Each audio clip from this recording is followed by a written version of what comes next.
सोचिए जरा, कुछ सोल्जर समंदर के बीचों बीच फंस चुके हैं। ना खाना है ना पीना है, सिर्फ एक लाइफ बोट है और टलती हुई उम्मीद है। फिर हुआ कुछ ऐसा जो सबको चौंका गया। पहली बार मछली पकड़ने की कोशिश में धड़ाम एक विशाल मछली कांटे में फंस गई। सबको लगा अब तो बच गए, लेकिन सिर्फ 2 सेकंड में वो रस्सी टूट गई। एलेक्स को अंदाजा भी नहीं था कि पानी के नीचे की दुनिया इतनी खतरनाक हो सकती है। मगर मछली आई है तो उम्मीद बाकी है, शायद फिर मिलेगी। लेकिन उम्मीद की ये रोशनी भी 2 दिन में बुझ गई। पूरा 2 दिन कांटे पर कोई हरकत नहीं थी। अब आ चुका था 5वां दिन। ना पीने को पानी, ना खाने को कुछ। ताकत बिल्कुल जवाब दे चुकी थी। यहाँ तक कि जो हर सुबह कॉफी पीने का ड्रामा करते थे वो भी अब बंद हो चुका था। प्यास से बेहाल जैक ने समंदर की तरफ देखा, हाथ बढ़ाया कि थोड़ा पानी पी ले, लेकिन रायन ने तुरंत रोक लिया। पागल हो क्या? समंदर का पानी पियोगे तो जल्दी मरोगे। रायन ने सबको कहा कि जब इतना हो सके हिलना डुलना बंद करो, एनर्जी बचाओ। लेकिन एलेक्स ने ठंडी आवाज में कहा, हम कहाँ जा रहे हैं ये तो हमें भी नहीं पता। रायन बोला, मुझे पता है। वो जैसे ही अपने मैपिंग डिवाइस को निकालने लगा, उसकी जेब से कुछ और निकल आया, एक पेंसिल। किसी और के लिए वो बेकार होती, लेकिन रायन के लिए वो एक उम्मीद का हथियार था। उसने फौरन एक लाइट जैकेट और उठाई और उस पर समंदर का नक्शा बनाना शुरू किया। जहाँ से वे गिरे थे वहाँ की हवाओं और पानियों के बहाव को ध्यान में रखते हुए उसने की एक लोकेशन का अंदाजा लगाया। अगर हवा न बदली, रायन बोला, क्या हम एक छोटे से आइलैंड की तरह बढ़ रहे हैं? यह सुनते ही तीनों के चेहरे पर फिर से उम्मीद की चमक लौट आई। लेकिन जैक ने फिर पूछा, और अगर हवा बदलती रही तो? रायन मुस्कुराया, तो हम पानी की दिशा को कंट्रोल में करेंगे। अब असली जुगाड़ शुरू हुआ। एलेक्स ने नाव की रस्सी निकाली, जैक ने कुछ तार ढूंढे और रायन ने एक इम्प्रोवाइज सी एंकर बना डाला, जिससे उनकी नाव एक दिशा में बहती रहे,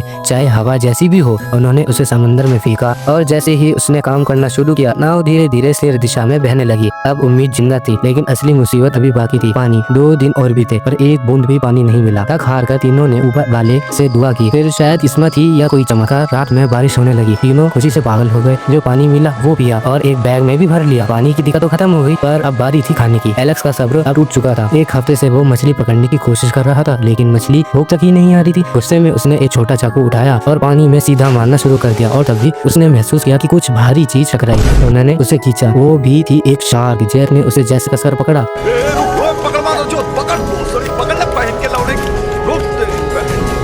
मांस दिखा, वह सीधा खाने लगा। तीनों ने मिलकर पूरी शार्क चट कर दी। 7 दिन से भूखे इंसान कुछ भी कर सकते हैं, लेकिन उनकी इस जीत का अंजाम बहुत खतरनाक निकला। शार्क के खून और मांस की महक से और शार्क खींची चली आ गई। मतलब उनकी चारों तरफ पानी में शार्क ही शार्क थी। जब तक वो नाव में थे तब तक तो सिर्फ नीचे गिरने का मतलब था सीधा मौत। रात हुई। एलेक्स को कुछ अजीब सा महसूस हुआ, शायद कच्चे मांस की वजह से। वो उठा और थोड़ा पानी चेहरे में छिड़कने के लिए किनारे पर झुका और भूल गया कि पानी में क्या है।